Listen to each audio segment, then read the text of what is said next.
Le prévenu Mike Mukebai, comparé en personne, assisté de ses conseils. Également avocat au même temps. Conjointement avec Maître Le Lungi. ministère public a saisi la cour de séance et au vu d'une procédure en flagrance, elle se déclarera valablement saisie et passera la parole à Monsieur le procureur.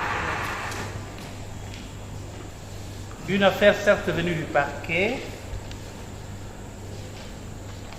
qui a saisi la Cour dans une procédure spéciale que l'on appelle la procédure des flagrances. Que donc il y a à comprendre que la Cour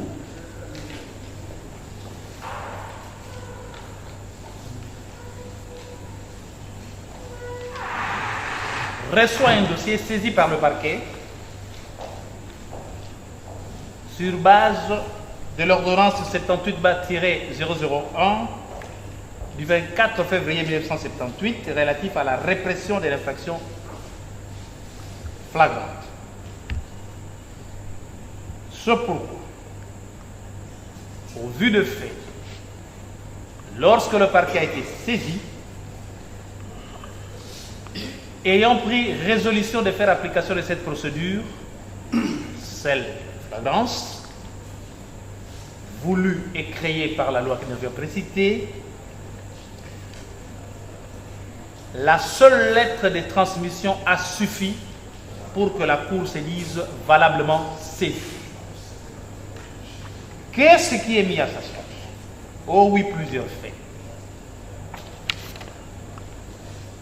Contenu essentiellement dans une émission télévisée sur le plateau de la chaîne CML 13,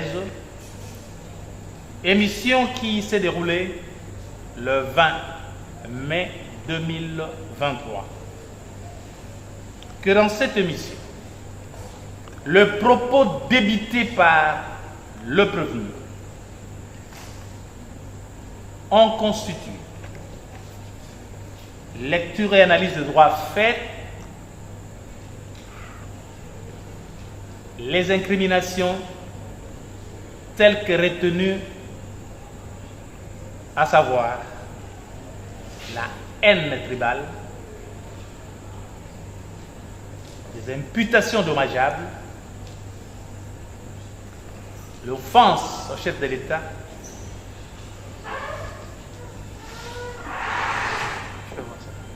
la deuxième dossier.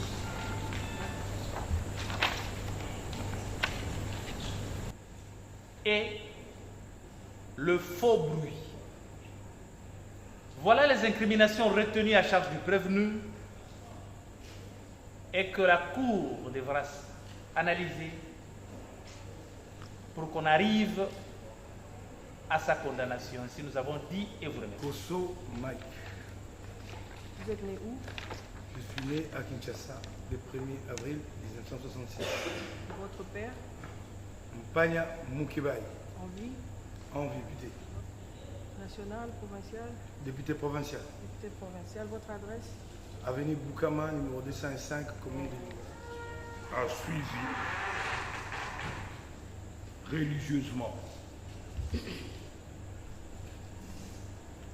ce pourquoi Monsieur le procureur l'a trait devant vous en procédure de flagrance.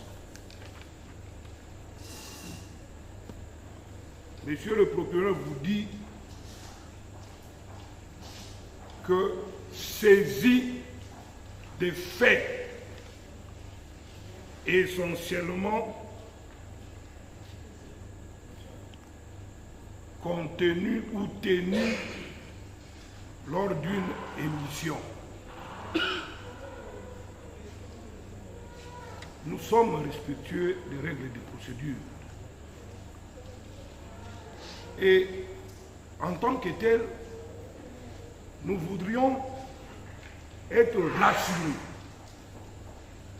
Si nous sommes en présence d'un procès équitable, ou alors nous ne sommes pas en train de déférer à une procédure sous d'autres cieux qui seraient sanctionnés par nullité.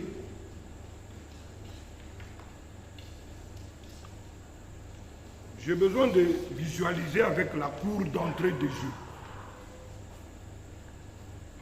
pour me rassurer que mon client comparaît devant des juges qui ne sont soumis qu'à l'autorité de la loi. Une vidéo, et j'aimerais que monsieur le procureur général réagisse. Est-ce l'office du procureur général près la cour d'appel de Kinshasa-Gombe a été saisi par des éléments contenus dans cette vidéo que je détiens pour compte de mon client, ou que monsieur le procureur général nous explique les circonstances de sa saisine. Parce que d'hier, lorsque quelques agents débarquent au domicile de mon client, le cagoule, après l'avoir appréhendé, sans aucun acte de procédure, lui notifié, ils les ont transités par ici. Ça va être un procès de vérité. L'office du procureur général, la nuit, n'a pas donné son quitus pour que mon client y demeure. Ils l'ont amené au casier judiciaire. C'est cet après-midi, par je ne sais quelle alchimie, que l'on se retrouve devant l'officier du ministère public près cette cour. Évidemment, on me dira qu'au regard des faits qu'on met à sa charge, on discutera des faits. Nous sommes dans les temps voisins de l'infraction, on discutera des faits. Mais parce que le procès est public, parce que nous ne devons pas continuer à cautionner des violations des règles de procédure, je vais, si la Cour m'autorise, soumettre cette vidéo et connaître la réaction de l'officier du ministère public pour qu'enfin je sois rassuré que je comparais devant des juges qui ne seront soumis qu'à l'autorité de la loi. Parce que visiblement, il y en a qui ont prédit ce qui est en train de se passer. Le parquet va même plus loin pour apaiser tout le monde dans le souci d'équité et de justice. Cette préoccupation est à moitié présentée. C'est pourquoi le parquet va aider le prévenu pour aller loin. Et tout cela pour éclairer la cour. Est-ce qu'il y a une vidéo? Mais oui. Est-ce que cette vidéo est disponible? Et bien entendu, oui. Est-ce que séance tenante dans ce dossier, dans cette affaire, il y a moyen à ce que cette vidéo soit disponibilisée, même pour que la Cour puisse suivre? Avec l'évolution de la technologie, oui, et nous allons loin. Dans le dossier, il y a une pièce à conviction qui est là-bas. En langage technique, on appelle cela USB.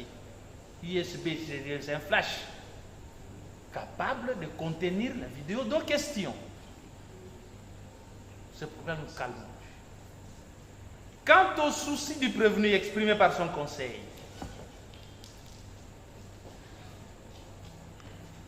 d'attaquer le parquet presque pour demander comment le parquet a été saisi. Mais nous osons dire que c'est notre première parole lorsqu'on a eu droit de parler. Nous avions expliqué qu'on était ici en procédure de flagrance. C'est là parce que les faits venaient d'être commis. C'est les ABC du droit, cela. Il veut qu'on aille jusqu'au fond. Nous confirmons à la Cour que le prévenu a été sommairement entendu par le parquet, où il a déclaré des choses, qu'il a été appréhendé par des gens, au moins ce ne sont pas des monstres, ce sont des personnes humaines. Il a situé, c'est là que ces gens-là venaient du parquet général, près de la Cour de cassation. Et il se demande pourquoi ces gens-là. Il soutient qu'il est arrivé au parquet général par une transmission. Mais c'est clair que les avocats se taisent, se calment. La procédure est tout à fait régulière. Parce que le parquet est régi par des principes. Et un de ces principes est l'unicité du ministère public. Lorsque un procureur général près la Cour de cassation décide, pose un acte, c'est le ministère public qui le fait.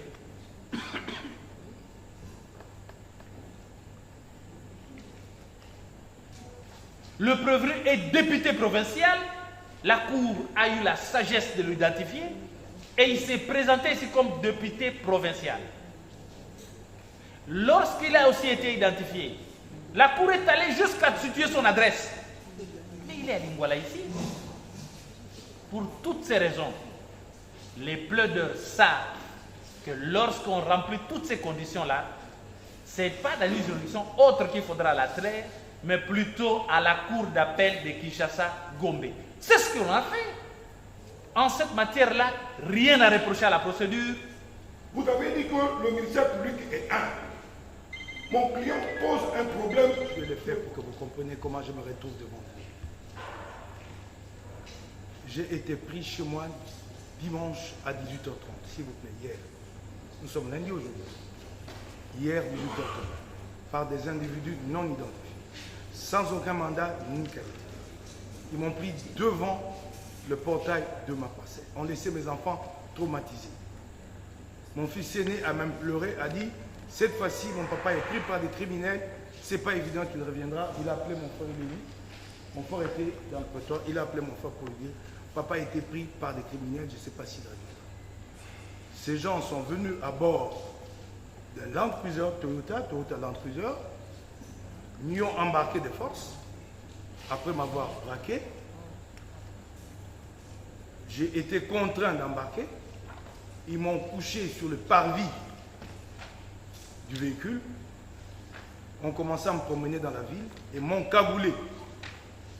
Et je l'ai dit, c'est inacceptable. Tout le temps, j'étais là à dénoncer que nous n'étions pas dans un état de droit. Là, je l'ai vécu, hier, moi-même, personnellement.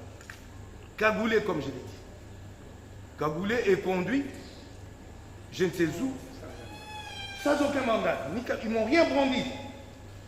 J'ai été conduit et puis j'ai senti que nous étions dans une enseigne où il y avait de l'activité. Parce que les gens parlaient, les voix de femmes, ainsi de suite. Ils m'ont laissé cagouler comme ça pendant 1 heure. J'avais du mal à respirer. Et puis il y en a un, ils m'ont tabassé dans la voiture. Le chauffeur, je ne sais pour quelle raison, il est humain, il a été tellement magnanime envers moi, il dit, aux obétés, quoi. Nous arrivons à cette enceinte. 1 heure après, je vois quelqu'un quand même dépoli, je ne le vois pas. Je suis toujours couché et cagoulé, je l'entends. Monsieur Mike Mukeba, il dit bonsoir, bonsoir, ça va? Il dit ça va bien, mais j'ai dit ça ne va pas. Il dit ouais, vous avez raison, ça va pas. Il dit relevez la cagoule. Cagoulé un député, en République démocratique du Congo. Cagoulé. En fait, en réalité, avant qu'ils viennent, ils me demandent de relever la cagoule. Ça, je vous jure, je commençais à faire ma dernière prière. Quand des individus non identifiés qui viennent chez vous, ne vous brandissent aucun mandat, vous prennent et vous amènent à une destination que vous n'avez pas identifiée, vous cagoule, vous vous dites quoi? Ça n'est fini pour moi. Qu'importe, c'était pas ça l'essentiel. Celui-là dit relevez la cagoule. Et la voiture redémarre. Et c'est pour la première fois que ces gens-là parlent en langage clair. Parce que tout le temps du voyage, ils ne parlaient qu'en code. Et je vous en prie, si vous le voulez, je vais vous donner un numéro. Parce que moi, j'ai un cerveau très réactif. L'un d'entre eux demandait des unités. Je ne sais qui leur avait demandé cette personne-là. Et j'ai retenu son numéro. Je vais le mettre à la disposition de la Cour. Ils m'ont pris vers les 19h. Et je suis sûr que nous n'étions pas très loin. Nous étions dans des locaux de service quelque part ici. Parce que ça n'a pas pris du temps de redémarrer et d'arriver au casier judiciaire. Alors, je ne sais pas si je peux demander à la Cour une chose. Est-ce que la Cour peut me l'accorder? Mes avocats maîtrisent mieux le droit que moi. Je suis un profane. Ce que je sais faire, c'est la politique. Avant, j'étais journaliste. Est-ce que la Cour peut accepter d'aller chercher les registres de détention à la police judiciaire de Paris, où je suis enregistré? Est-ce que la Cour peut accepter d'aller chercher ces registres et de l'amener ici? J'ai été enregistré. Je suis arrivé hier, ils m'ont enregistré ce matin. Pourquoi ils m'ont enregistré ce matin? Parce que quand ces gens-là arrivent, je le vois présenter un document, je ne sais lequel, qu'il ne m'avait jamais brandi. Il les présente au service de la police judiciaire des parquets. Et ceux qui sont là, notamment l'officier des parlements, posent la question, vous êtes de quel service? Il lui chuchote le nom du service à l'oreille. Je suis resté à la police judiciaire des parquets. La Cour de cassation n'a jamais posé un acte procédural à mon encontre auquel j'ai répondu, je ne connais pas. Sinon, que le ministère public le brandisse. C'est ce matin finalement qu'au niveau de la police judiciaire des parquets, on décide de m'enregistrer. Vous avez été détenu ici, il faut bien laisser des traces, on ne veut pas avoir de problème. Je suis resté là. Je me demandais ce que je faisais là. Il n'y a aucune autre trace de moi à la police judiciaire de parquet si ce n'est cet enregistrement. Aucun document, aucun autre. Aucun. Et je vois débarquer à 12-13 heures ou à 14 heures des agents prétendument du parquet de la Cour de cassation. Et je ne sais pas si ce n'est pas moi qui lui ai donné l'information. Prétendument, parce qu'ils ne m'ont pas décliné leur qualité. Et ont refusé de me présenter à moi les moindres documents. Je dis, monsieur, vous ne pouvez pas me quoi dire. Je suis déjà ici, en détention illégale depuis hier. Traumatisé, je n'ai pas mangé depuis hier, j'ai une condition difficile. Vous voulez me prendre encore ici d'ici à une autre ressource? Ils ont refusé de me brandir cette fameuse lettre de transfert de dossier. Et comme il n'y a pas de crime parfait, je vous dis, j'ai rigolé, j'ai dit si c'est ça la justice dans ce pays, bon, nous arrivons ici à votre secrétariat. Ici, aucun de mes avocats n'était là. Je suis seul avec les deux prétendus, j'ai dit bien deux prétendus, qui n'ont pas décliné leur qualité. Ils présentent cette fameuse lettre à la dame qui est là, à votre secrétariat. La dame me dit, je ne prends pas cette... Moi, je ne connais pas des questions de procédure. J'apprends. Ce n'est pas mon domaine à moi. La dame leur répond devant moi. Je ne réceptionne pas parce qu'il n'y a pas de PV, de saisie de prévenus. C'est là que j'apprends l'expression. Dit, je ne réceptionne pas parce qu'il n'y a pas de PV. Elle l'a dit devant moi. Naïvement, elle ne connaît pas le contour de l'affaire. Elle ne sait pas qu'il s'agit d'un procès politique contre un opposant qu'on veut faire taire dans ce pays. Elle dit, je ne prends pas, puisqu'il n'y a pas de PV, de saisie, de prévenus. Donc mes avocats poseront cette question. Et cette lettre-là, elle n'est pas présentée. Je la vois pour la première fois.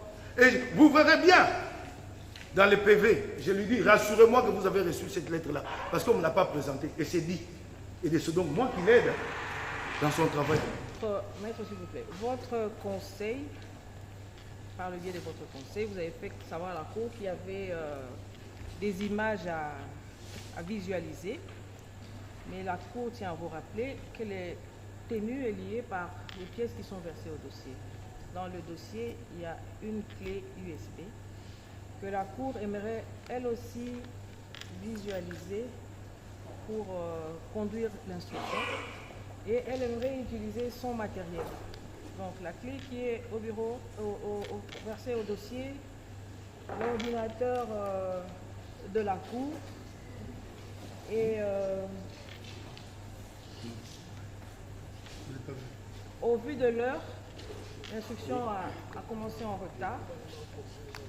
La Cour va devoir renvoyer la cause à demain pour la suite de l'instruction et plaidoirie. Nous sommes en matière de flagrance.